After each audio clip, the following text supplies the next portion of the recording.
महाराष्ट्र प्रदेश काँग्रेस कमिटीची टिळक भवन इथं बैठक उद्या सकाळी 11:30 वाजता महाराष्ट्र काँग्रेस प्रभारी रमेश चेन्नीथलांच्या उपस्थितीत होणार बैठक।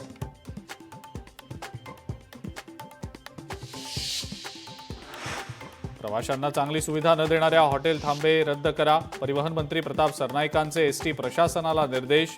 सर्व थांब्यांचं सर्वेक्षण करून 15 दिवसात अहवाल सादर करण्याचे निर्देश।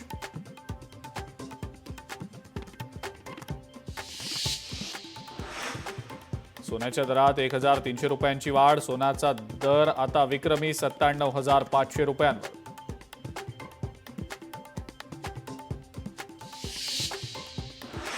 तुळजापूर ड्रग्ज प्रकरणात पत्रकारांना धमकी आणि दबाव। या प्रकरणी धाराशिव जिल्ह्यातल्या पत्रकारांनी निषेध करत जिल्हाधिकारी आणि पोलीस अधीक्षकांना दिलं निवेदन।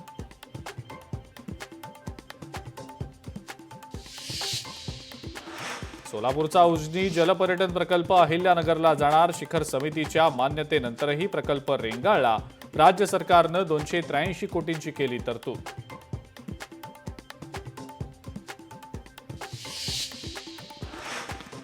गुजरातच्या राजकोटमध्ये भरधाव बसनं अनेकांना चिरडलं। धडकेत 3 जणांचा मृत्यू, अनेक जण जखमी। संतप्त नागरिकांकडून बसची तोडफोड।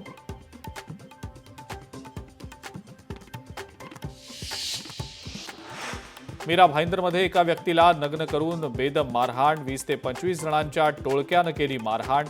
हल्ल्याचा व्हिडिओ सोशल मीडियावर व्हायरल।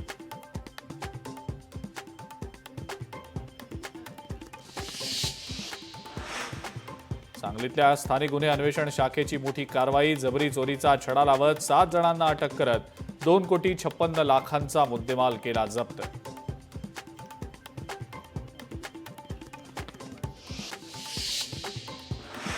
साताऱ्यातल्या चवनेश्वर भागात फटाक्याच्या ठिणगीमुळे शेकडो एकर डोंगर परिसर जळून खाक। आगीमध्ये झाडं झुडपं, पशुपक्षी आणि जैवविविधतेचं प्रचंड नुकसान।